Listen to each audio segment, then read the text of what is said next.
I've been doing some work and I finally got it done. The Optima Mid is ready to drive. Now, we're going to take a look at this, and at some point, I don't think right now, but at some point in the next, maybe early tomorrow morning, I'll check this out and we'll get some running footage. But right now we're just going to take a look at it. It's too hot outside. It's 41 degrees. Feels like 50. Feels like about 150 Celsius in the sun. So, here we are. Alright, let's take a closer look. This is painted in Tamiya copper and backed in gold, and it is beautiful. Now, I went with the original sticker set. I didn't put them all on. It just covered up my beautiful paint too much. There's so many stickers with this kit. And I went with the black wing that comes for the Turbo Optima. So I used that wing because I thought the black in here would meet up there. Now, a few things about this body. It's a little bit difficult to cut and put in. We don't do this kind of poster design anymore. But the sticker set is really hard to put on, and my stickers are not perfect, and we'll see if we can get in the light. There's some bubbles. There's bubbles there. These big stickers are really sticky and hard to lay on. And also, the keener-eyed viewers out there, they'll see these stickers, I put them on straight, but they're actually supposed to angle in and follow this body line in a little bit. So they're absolutely straight on the front. I thought I'd done it right and lined up here. I think it looks pretty good anyway. So that is the body, and I've done the windows in clear blue. So let's pull the body off and we'll take a look inside.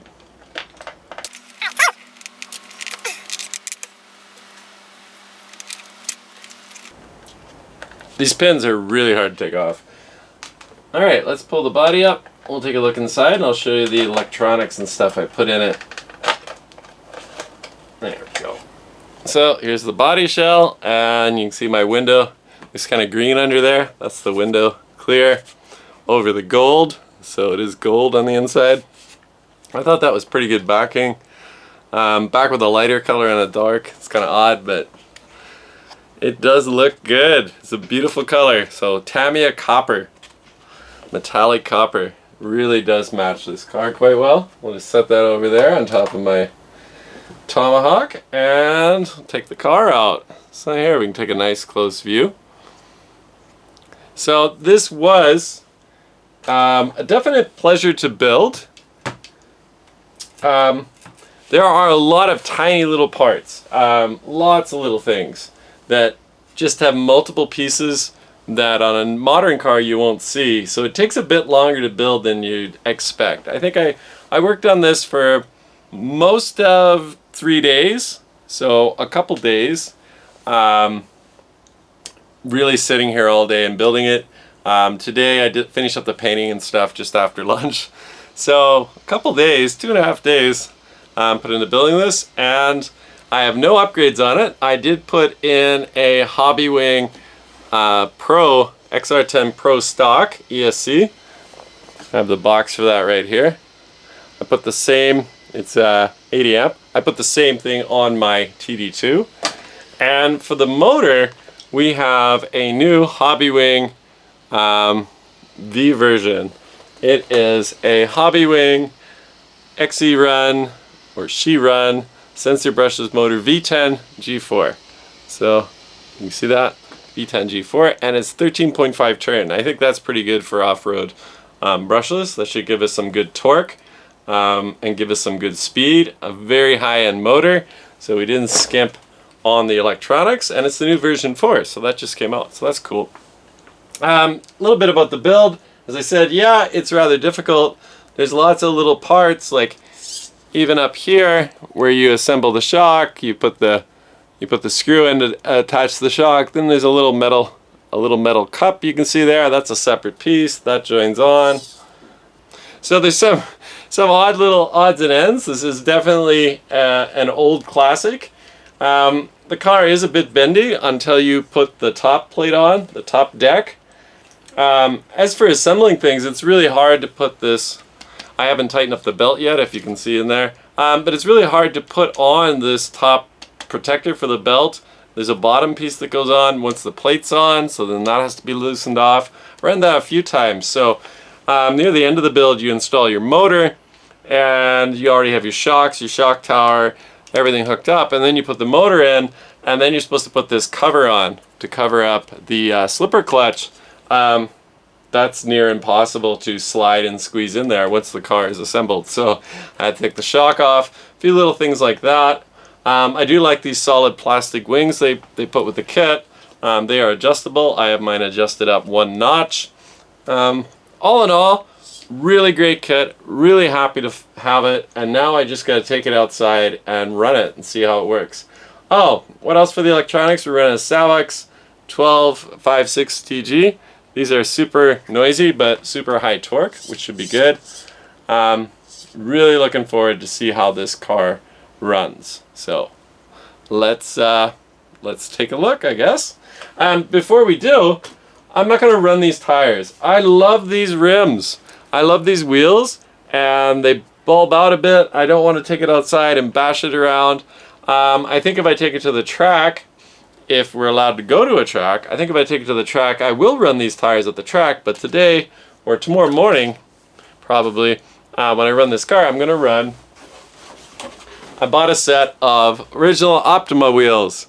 So they have the same diameter. They have a lot more rubber and a smaller wheel set. So I'm actually going to be running these wheels on this one. The tires are basically the same size, but I got these for cheap. I believe they're copies, and I really don't care what happens to them. And they probably won't get scratched up as much. So we're going to be running a set of original Optima tires instead of these ones. And they're already, oh, they're not glued. I guess I got to glue them. We'll run those outdoors, and we'll keep these for the shelf, I guess, for now, unless I get another set. Yeah, so that is my Optima build. It sets really high.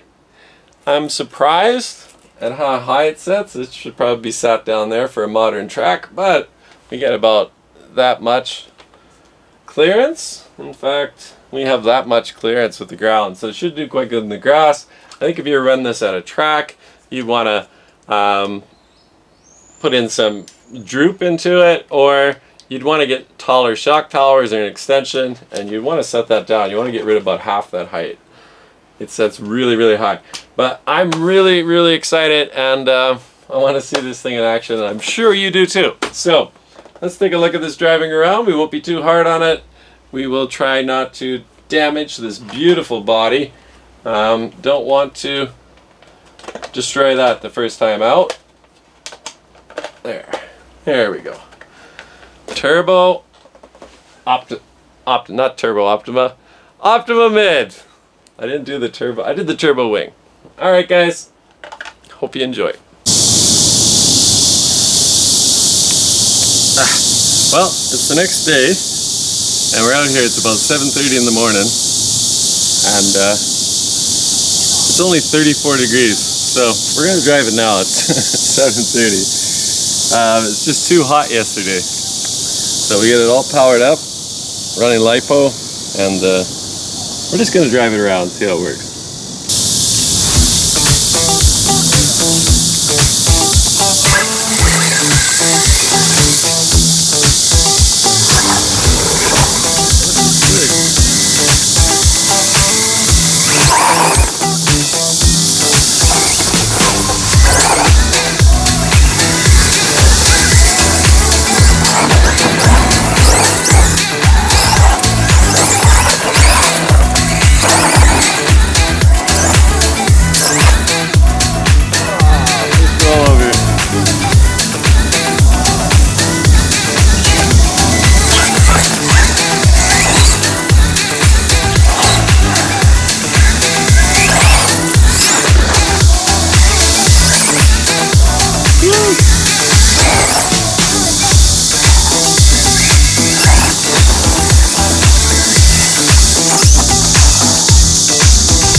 lift that front end up a little bit.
Really light in that front end.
Broke it.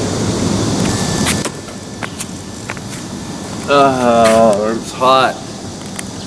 Well, the car works really well. Those fiberglass shock towers don't stand up to much abuse. That last flip did her in. So I guess I'll replace those with carbon. I was thinking about doing it before. See that? You can zoom in on that. It just shattered.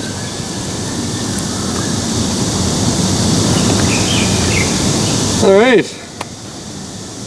Well, I hope you enjoyed that. It's getting really hot here. I think it's probably 40 degrees here in the sun. So we'll get that fixed. They ask you how you are, you just have to say that you're fine when you're not really fine, but you just can't get into it because they would never understand. We'll get that fixed, and I guess we'll have it back on the show at some point. Thanks for watching. Subscribe, like, tell your friends.